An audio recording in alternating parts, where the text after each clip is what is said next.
Now, we're gonna dive into when do we use AI, because while AI is available, we shouldn't always be using it. So we're gonna talk about when we do use it first, then we're gonna talk about when not to use it, which is both of them are very important.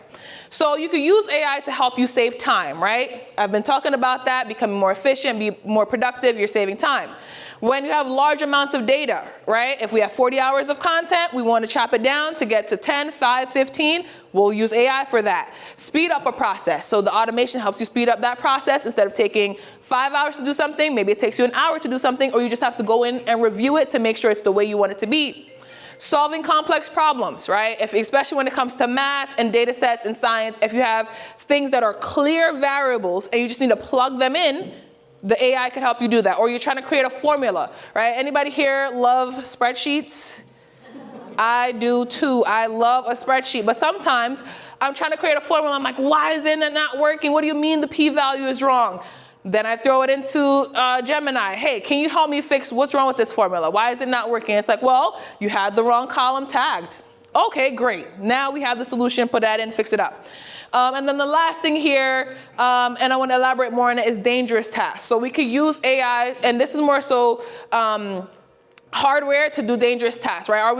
Do we want to go to the bottom of the ocean to start looking for stuff? Maybe not. Let's send a robot. Do we want to go to Mars? Let's send a robot, right? So, let's send them first, and then we'll go after. So certain times that's the case when you would use, again, leveraging AI.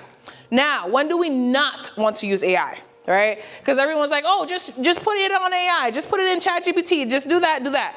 Yes, but these are the instances you do not want to do that. One, working with sensitive data, right? Most of you here in this room are probably working with sensitive data on a day-to-day basis, and there's still ways that you can leverage AI when it comes to sensitive data, such as removing parts of the data. So maybe we want to organize or get some. We have 400 lines of information about men and women, but it includes their name, their phone number, their social security. But we want to just create charts of how many of the women do XYZ, how many of the men do XYZ. Let's remove the sensitive data, then we could push it into the AI. But pushing it into AI straight with all of that sensitive data is not okay, right? So that's first thing. Second, tasks that require human empathy, right? The robot, the dog, is just going to do what the dog's supposed to do. Right? They're not going to say, that's cousin Timmy. Maybe I shouldn't bite him, right? I kind of like him sometimes, even though I was mad at him yesterday. Maybe I shouldn't bite him. The AI will not make that distinction. We've all heard of AI having biases, right? And it might make a decision that's logically correct, but humanly incorrect, right? So, we've seen all the horror movies where this happens. It's like, what is the most inefficient thing on the planet? Humans, annihilate them, right? We don't want the AI to be doing that. So things that require human empathy, use human empathy. And my personal policy when it comes to using AI is that AI is supposed to, and any technology at that, right? We're talking about AI right now, but any technology at that is supposed to help us become more human, right? Instead of spending time doing repetitive administrative tasks, let's spend time being more creative, right? Thinking, drawing, being artists, right? So another area that people have, it's a big debate on when not to use AI, but they say in the space of art, right? That's creative property. An individual should be able to use their creative style versus, can you make me a flyer in the style of Picasso, right? That's not fair. Picasso developed his own style. He crafted it. He specialized in it. He figured it out. And now you're going to have this AI just literally look at all his art, find the similarities, and then spit out something just like Picasso. That's not fair, right? So again, that's another area that we'll use empathy. Next, poor data quality. So if the data is bad, I forgot how it goes, garbage in, garbage out. Right? Garbage in, garbage out. So if you have poor data quality when you're pushing it into the system for it to analyze, you're going to get bad information out, right? So I could put a data set that doesn't make any sense, that nothing's connected, it's all wrongly collected, and now I'm like, oh yes, 30% of women love to wear hats. I only interviewed 4 women. What are we talking about? So again, garbage in, garbage out. So if you have poor data quality, do not leverage AI for that, because you're going to get statistics, you're going to get information that is going to be incorrect and negative, as well as potentially harmful for people around you.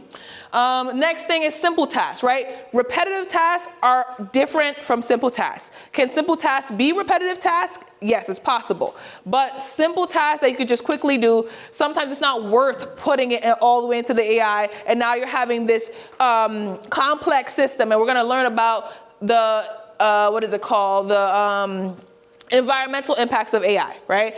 So if you can do 9 plus 7, right? Don't put that into the AI. Use your calculator on your phone, use your fingers, count coins. 9 plus 7, we do not need the AI doing that. But maybe 900 to the square root of 75 pi team, that the AI could do, maybe even the scientific calculator. We want to reserve the usage of AI for really complex things, and you're gonna see why in just a moment. And then lastly, tasks with too many variables that are not predictable. So again, this is similar to the same thing of poor data quality. So if it has too many variables that are not connected, because again, the AI is gonna use logic. You trained me to do A, B, C. Now it's all over the place, and now you're gonna end up using more of the energy from the AI, and it's not gonna be able to find you a solution, right? Has anybody ever tried to put into a prompt in ChatGPT or Gemini, if you use either one, and it's just like, I have no answer for you? Yes? Right? So that's because too many variables. It's like, this don't make no sense. I need more information. Maybe 10 years from now, maybe, but right now I have no idea what you're talking about. I do not know who you are, Georgianka, and stop asking me to summarize your whole, social media history, right?